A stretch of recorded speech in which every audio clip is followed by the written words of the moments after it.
Four. Sorry, I just had to get that out of my system. Hello, everybody. Welcome back to another YouTube video. As always, I am Timothy Kennedy, and today we are finally talking about the Fantastic Four. Man, you know, time is a funny thing. I remember us talking nonstop, other reviewers, other people who are in the same genre as me when it comes to content making, literally getting prepared for this month of July. This is the big kahuna we were all waiting for. We were like, we got Jurassic, we got Superman, and we got Fantastic Four. It is so weird. I think it's different when you're watching news outlets about these things and you're like, oh, like, when is it gonna happen? Versus when you finally get to that moment and you've been making videos and writing scripts and all that to be like, oh my God, like, I've been talking about how crazy this month is gonna be and it's done now. Like, it's done. Like, I've watched the film. Anyways, I'm super hyped. I didn't really enjoy Jurassic Park as much as I wanted to. I really enjoyed Superman, and people, I really enjoyed this. Dare I say, it was slightly better than Superman to me. I know, what a shock, because I wouldn't have thought I was gonna admit that either. But anyways, if you guys like movie things and all things when it comes to the entertainment industry, please consider hitting that like and subscribe button so you can see some more of your boys' content. Shall we talk about something fantastic?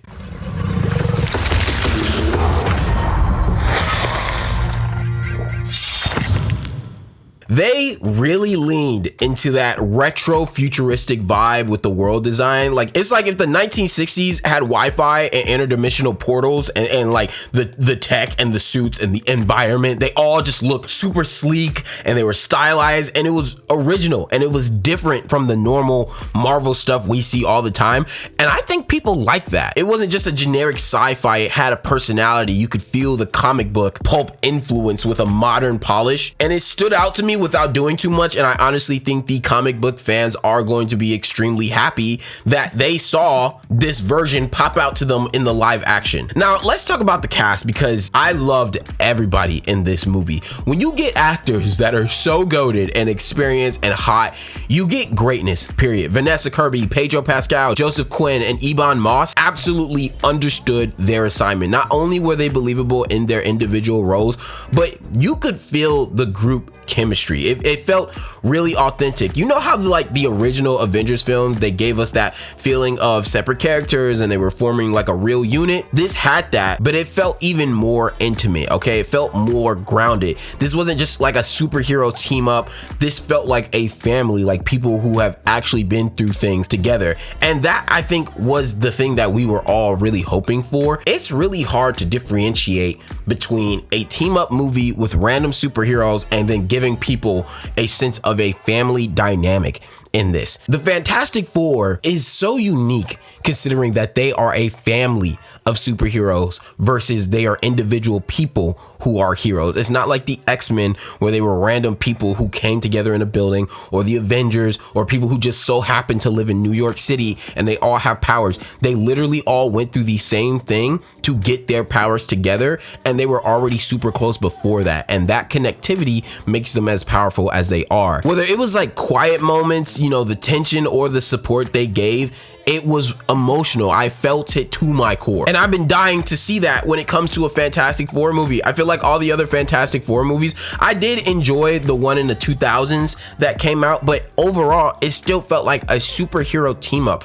I don't think I've ever felt where I was like, oh man, like these people are with each other no matter what. If they all, the fact that they weren't like, oh, don't worry, babe, you stay here while we go to space. And she's like, you already know it's not even a question that I'm coming to space. And if they all got sucked into that black hole, that was it. It's all, we all go or we no go. The powers didn't look silly, thank God. You know how stretchy powers can end up looking goofy or like CGI Play-Doh? Not here, okay? Reed's powers actually look cool and purposeful, even though granted, it's not like he really had a lot of opportunities to use his powers. But if I'm being quite honest with you, and I see why when it came to Miss Marvel, they decided to give her sort of a light bending, altering sort of power rather than a stretchy power, because they didn't want to get that confused when it came to Mr. Fantastic when he was going to use his stretchy abilities, because then you'd just be like, well, Miss Marvel does the exact same thing as Mr. Fantastic, so I don't really understand what the difference between the two is. So I actually enjoyed that they did that. I didn't like it when they first added it, but I enjoy it now.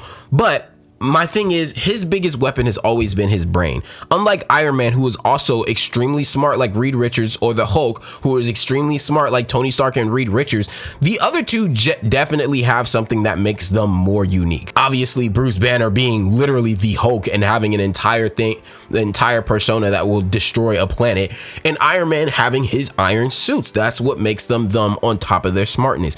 Reed Richards has his stretchy powers, and I definitely think they're helpful, but he is one of the smartest people in this universe, if not the smartest person in this universe. His biggest weapon will always be his brain over those stretchy abilities, and I'm glad that they decided to make sure that was still at the forefront over just making him basically be Straw Hat Luffy from One Piece, stretching around and doing a whole bunch of gum bajang hits. Everything was done with a real sense of weight and creativity, and this was the first time it felt like their powers were something you wanted to have. Now let's address the tone, because this part caught me off guard in the best way. To everyone who's been out here saying Marvel can't get serious anymore, you can stop the hate now. This wasn't a goofy movie at all. The jokes are definitely a lot more subtle in this one. There was jokes there, obviously, but they were way more relaxed. You could easily, in my audience, some people laughed at some of this stuff, but we were not out here cackling like we were watching a comedy show. Because when things hit the fan, things hit the fan. This was personal. This had depth. They had real stakes going on, and because they were in a separate universe, it genuinely, for at least the audience, it's been a long time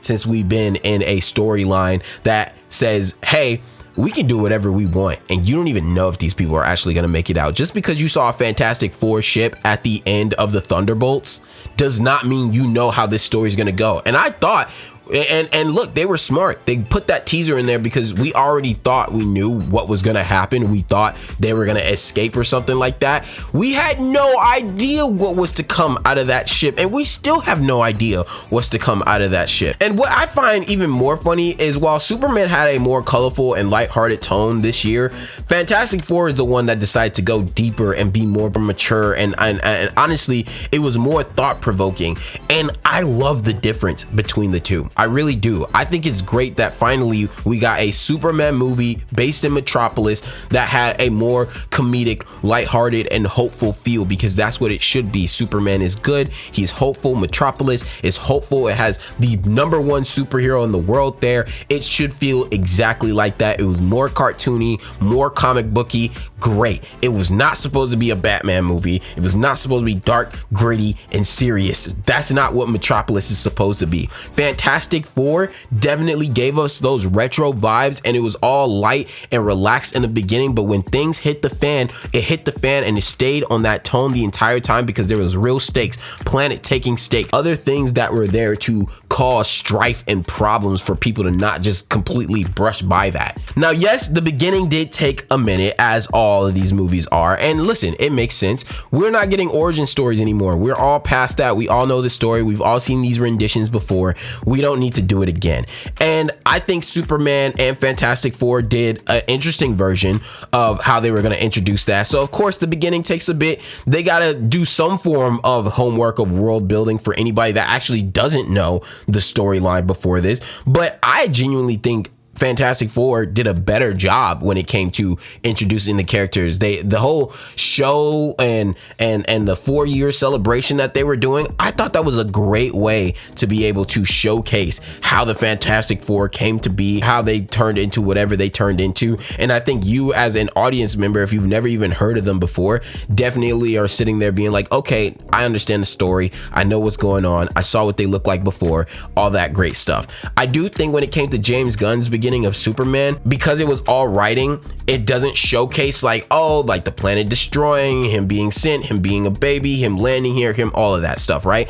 If they had it in maybe cartoon panels, I think I might have liked that actually more, but maybe that might have been too comic book cartoon on the nose for that. But I just enjoyed how they kind of gave this off first, because listen, I wouldn't be surprised if other people thought it was slow out of the gate. Now I'm gonna keep it a buck. This is the best Fantastic Four movie ever. It's like ever. And I know some people might be holding on to nostalgia and saying, oh no, that 2000s movie was definitely goated. And although I enjoyed how it looked and I enjoyed that film for what it was, I can't deny the fact that I genuinely think this is everything the Fantastic Four is supposed to be. It has heart, it has the visuals, it has the cast, it has the tone, and most importantly, it doesn't feel like it's trying to be anyone else's movie. It knows what it is and it owns it. This felt like Marvel finally respecting the source material, and it gave us something that wasn't just a placeholder in a cinematic timeline, right? It wasn't just something here are the characters, we just needed to show you these off so we can go ahead and get to the grander things that we want with these characters. This was its own universe with its own world-ending problems,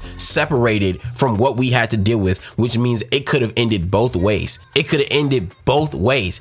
And that was the cool part about it, is that we don't know how it could have ended. We have no idea how it could have ended. When you have things so separated, it's fantastic. I didn't mean to say that. To be able to sit there and say, man, I'm watching a Marvel movie again and I genuinely don't know how this is gonna end. And it's been a long time since we've had a film be its own standalone thing with its own problems situated to its problems. I think one of my favorite reviewers said, usually when we come to the usually when it comes to these Marvel movies, especially if it comes to Earth, we know a world-ending threat can't fully happen yet because all the other superheroes are there. They can't just do that because what are the other heroes doing? There's always a, where are the other heroes at right now during all of these problems? In this one, we can't say where are the other heroes to help stop this gigantic behemoth demon from destroying the planet, because it's just them. And so we're literally like, oh my god, can they do this? And I think keeping us on the edge of our seats like that is honestly really great and really refreshing to have. And look, they needed this win. They really needed this win to get us hyped for the next two movies before they do their gigantic reboot. I am giving this a 9 out of 10. If this is the start of the Fantastic Four saga, or just the start of where Marvel is going to go, and then whenever they do that restart, if that's what they're gonna do, I like this. I like what they're doing with this. I definitely enjoy. I'm not that person that doesn't like the Marvel jokes that they have. I genuinely think the Marvel jokes are funny. When they were doing that, I don't know if it was Infinity War or if it was Endgame, but when they were all chilling out at the house trying to pick up Thor's hammer, and Captain America literally almost lifted it up, and I enjoy watching things like that. I enjoy watching when the superheroes are just chilling and we're seeing comedic stuff when it comes to them having powers, because that's not something you see all the time. It just makes you feel more like, oh wow, like they're superheroes, but like they're still just chilling around, playing around, messing around. I think it gives it a quality of life. But this serious tone definitely, to me, set the stakes, and we don't even know what's gonna happen from there. And if this is part one of it being serious, I can only imagine what crazy stuff we are about to witness in Doomsday. Anyways, go check this out with your friends. You guys go ahead and form your own opinion. Also, make sure to hit that like button and comment down below. What were your thoughts on this movie? Was there any Easter eggs or things that I missed? But as always, I am T Kennedy, and I will see you guys at the concession stands.